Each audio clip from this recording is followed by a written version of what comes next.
بالله من الشيطان الرجيم بسم الله الرحمن الرحيم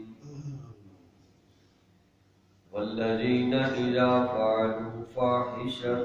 أو ظلموا أنفسهم ذكروا الله فاستغفروا لذنوبهم ومن يغفر الذنوب إلا الله ولم يصروا على ما فعلوا وهم يعلمون أولئك جزاؤهم مغفرة من ربهم وجنات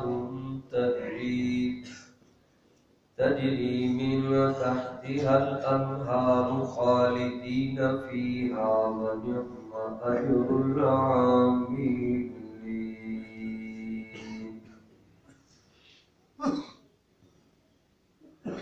قد خلت من قبلكم سنن فسيروا في الأرض فانظروا كيف كان عاقبة المكذبين سبحان ربك رب العزة عما يصفون وسلام على المرسلين والحمد لله رب العالمين اللهم صل على محمد وعلى آل محمد كما صليت على إبراهيم وعلى آل إبراهيم إنك حميد مجيد اللهم بارك على محمد وعلى آل محمد كما باركت على إبراهيم وعلى آل إبراهيم إنك حميد مجيد اللہ تعالیٰ نے فرمایا والذین اذا فعلوا فاحشۃ، ایسے لوگ جن سے کوئی ایسا کام ہو جائے کہ انہوں نے اپنی جان پر کوئی ظلم کیا، انہیں چاہیے کہ اللہ تعالیٰ کو یاد کریں اور اپنے گناہوں کی اللہ سے معافی مانگ لیں۔ وَمَن يَغْفِرُ الذُّنُوبَ إِلَّا اللَّهُ، اللہ کے علاوہ اور کوئی معاف کرنے والا نہیں۔ اللہ تعالیٰ بخش دیں گے، بندہ کامیاب ہو جائے گا۔ وَلَمْ يُصِرُّوا عَلَى مَا فَعَلُوا وَهُمْ يَعْلَمُونَ، اور ایسے لوگ پھر اپنے ایسے کاموں کے اوپر اصرار بھی نہیں کرتے اور وہ جانتے بھی ہیں، تو اولئک جزاؤہم مغفرہ، ایسے لوگوں کو اللہ تعالیٰ بخش دیں گے، مغفرت عطا فرمائیں گے، من ربہم، رب کی طرف سے جو ملے گی مغفرت۔ پھر فرمایا وجنات تجری، جب معاف کر دیے گئے تو پھر جنت بھی ملے گی، اور اس جنت کے نیچے نہریں جاری ہیں، اور اس جنت میں یہ حضرات ہمیشہ رہیں گے۔ وَنِعْمَ أَجْرُ الْعَامِلِينَ، اور کتنا ہی اچھا بدلہ ہے ایسا عمل کرنے والوں کے لیے۔ قَدْ خَلَتْ مِن قَبْلِكُمْ سُنَنٌ، اللہ تعالیٰ فرماتے ہیں پہلے کتنے لوگوں کے حالات پہلے بھی گزر چکے جو تم سے پہلے لوگ آئے، اب ان کو زمین میں چل پھر کر دیکھیے کہ جھٹلانے والوں کا انجام کیا ہوا ہے۔ ھذا بیان للناس، اللہ فرماتے ہیں یہ ہم نے لوگوں کے لیے ہی بات بیان کی ہے۔ وَھُدًى وَمَوْعِظَةٌ لِّلْمُتَّقِينَ، اور ہدایت کی باتیں اور نصیحت ہے پرہیزگار متقی لوگوں کے لیے۔ پچھلی آیات میں بھی یہی حکم تھا کہ لوگوں مغفرت کی طرف دوڑو، بخشش نصیب ہو جائے، جنت کی طرف دوڑ لگاؤ، جس جنت کو اللہ نے بہت بڑی وسعت عطا فرمائی ہے، اور اللہ اور اس کے رسول کی تابعداری کرو، اللہ تمہیں اپنی رحمت نصیب فرمائیں گے۔ پھر اور تعلیمات بھی دی گئیں کہ اللہ کے راستے میں خرچ بھی کرتے رہو، ہر حال میں خرچ کرو، اور اپنے غصے کو بھی دباؤ اور لوگوں کو معاف بھی کرتے رہو، ایسی اچھائی تمہارے اندر آئے گی تو اللہ رب العزت تمہارے ساتھ محبت فرمائیں گے۔ تو اسی بات کو آگے بڑھایا کہ آج دنیا میں چلتے چلتے کسی سے کوئی بھی گناہ ہو جائے تو اس کے لیے گناہ پہ بندہ اڑا نہ رہے اور اسی کے اوپر نہ چلتا رہے، بلکہ فوراً اللہ تعالیٰ سے معافی مانگ لے۔ کبیرہ گناہ بھی توبہ سے تو معاف ہو جاتا ہے، لیکن صغیرہ گناہ، چھوٹے چھوٹے گناہ، اب ان کو بندہ عام سمجھ کر کرتا رہے گا تو وہ بھی پھر بڑے گناہ بن جاتے ہیں۔ اس لیے بندہ ان سے بھی بچنے کی کوشش کرے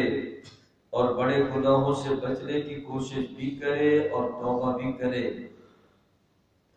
اللہ تعالیٰ سے معافی مانگ لے گا تو اللہ تعالیٰ نے وعدہ فرمایا ہے، یہ بندہ اللہ کی یاد میں لگ گیا اور معافی مانگنے لگ گیا تو اللہ فرماتے اس کو معاف کر دیا جائے گا۔ شیطان یہ کہنے لگا کہ میں نے بندوں کو گناہ کروا کر ہلاک کیا ہے،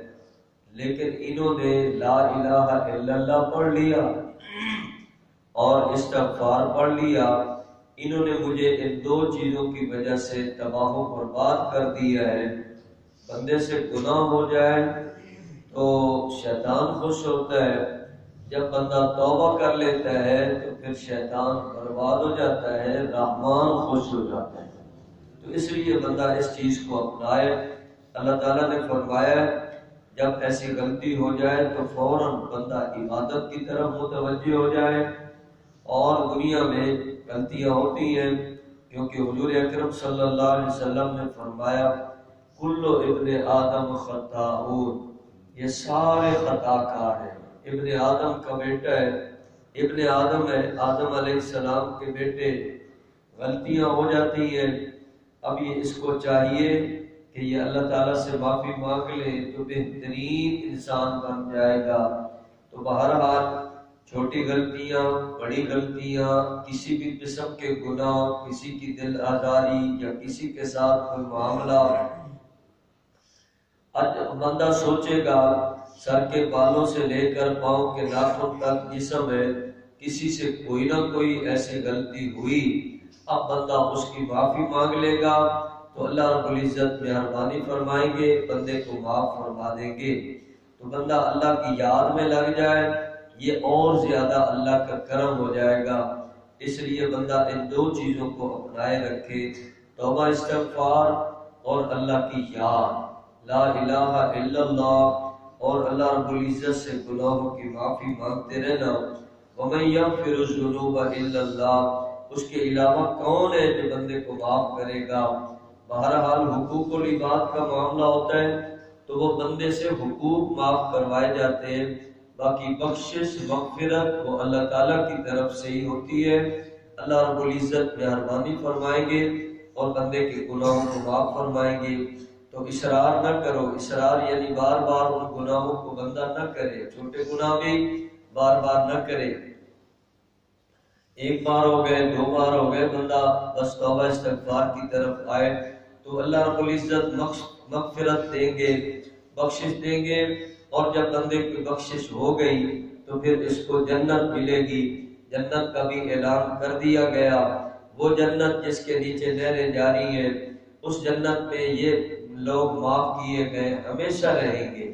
جن کو مغفرت مل گئی یہ جنت میں جائیں گے اور جنت میں ہمیشہ رہیں گے۔ اللہ فرماتے ہیں یہ اچھا کام کیا ہے تو ہم نے بھی تو اچھا بدلہ ہی عطا کرنا ہے نا۔ بندہ اچھے کام کرے اللہ تعالیٰ اچھا بدلہ عطا فرمائیں گے۔ وہ اچھا بدلہ یہ بندے کے سامنے قرآن آج بیان کر رہا ہے۔ اللہ تعالیٰ بڑی جنت عطا فرمائیں گے، زمین و آسمان کے خلا جتنی جنت عطا فرمائیں گے۔ اس جنت میں ساری نعمتیں ہوں گی، ہر چیز وہاں ہوگی، وہاں صحت بھی ہوگی، جوانی بھی ہوگی، خوشی بھی ہوگی، رزق بھی ہوگا، رہنے کے لیے خوبصورت مقام بھی ہوگا، اور اللہ رب العزت بڑے بڑے خوبصورت وہاں سے یعنی ہر چیز کے خزانے عطا فرما دیں گے۔ عمل کا بدلہ ہے۔ پھر اللہ تعالیٰ نے آگے بندے کو سمجھانے کے لیے عبرت کے لیے فرمایا تم دیکھا کرو دنیا میں کیسے لوگوں کے حالات گزرے ہیں، اچھے لوگ بھی دنیا میں آئے، برے بھی آئے، اب اچھوں کے ساتھ کیا ہوا، بروں کے ساتھ کیا ہوا، یہ عبرت کے لیے، سبق کے لیے تو بندہ ان کو دیکھا کرے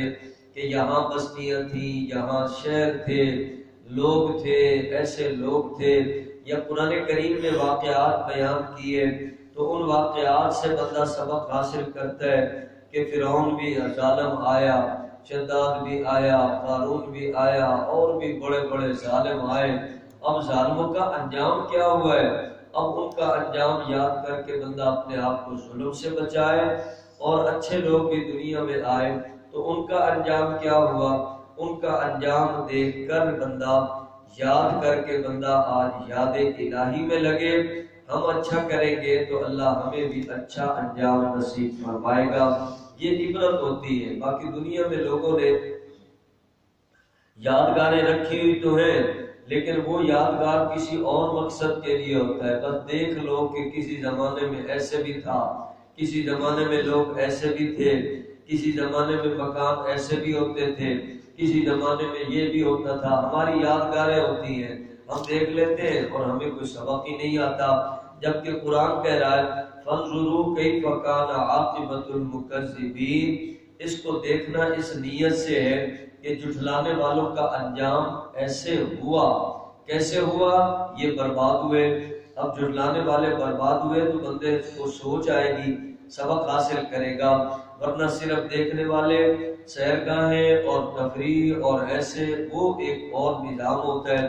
لوگ اپنی یادگاریں بنا کر بیٹھے ہوتے ہیں کہ پہلے ہم ایسے تھے، ہم ایسے تھے، ہم ایسے تھے، وہ صرف یادگار ہوتی ہے، یا اس کا تذکرہ کر لیا یا کوئی بات ہو گئی، اس کا فائدہ کوئی نہیں ہوتا، لیکن بندہ اچھی نیت سے ایسے لوگوں کے حالات دیکھے اور ان کے انجام کو دیکھے تو سبق ملے گا، بندے کو توبہ نصیب ہو جائے گی۔ ھذا بیان للناس، اللہ فرماتے ہیں یہ لوگوں کے لیے ہم نے یہ بیان کر دیا ہے، اور یہ ہدایت کی باتیں ہیں، یہ نصیحت کی باتیں ہیں، تو بندے کو جب ایسی باتیں آئیں گی تو پھر بندہ اللہ سے کیا مانگے گا، وہ کہے گا اہدنا الصراط المستقیم، یا اللہ مجھے صراط مستقیم نصیب فرما، صراط الذین انعمت علیہم، یا اللہ ان لوگوں کا راستہ عطا فرما جن کے اوپر تیرا انعام ہوا ہے، یا اللہ ان لوگوں کے راستے سے ہمیں بچا جن کے اوپر تیرا غضب ہوا ہے، ناراضگی ہوئی ہے، گمراہ لوگوں کے راستے سے ہمیں بچا۔ تو دیکھنے سے بندے کو سبق ملے گا، دنیا کے حالات سننے سے بندے کو سبق ملے گا کہ ایسے نافرمانوں کا یہ انجام ہوا، تو ان سے بچنے کی بندہ کوشش کرے گا، ایک تو بخشش مانگنی ہے، مغفرت مانگنی ہے، دوسرا اللہ کی یاد کرنی ہے، رب کا ذکر کرنا ہے، ان دو چیزوں کی برکت سے اللہ رب العزت بندے کو معاف فرمائیں گے، شیطان برباد ہو جائے گا اور انسان آباد ہو جائے گا، انسان کامیاب ہو جائے گا، اور انسان کو اللہ رب العزت جنت کی نعمتیں عطا فرمائیں گے۔ یہ اللہ تعالیٰ نے اپنے بندوں کو سبق پڑھایا ہے،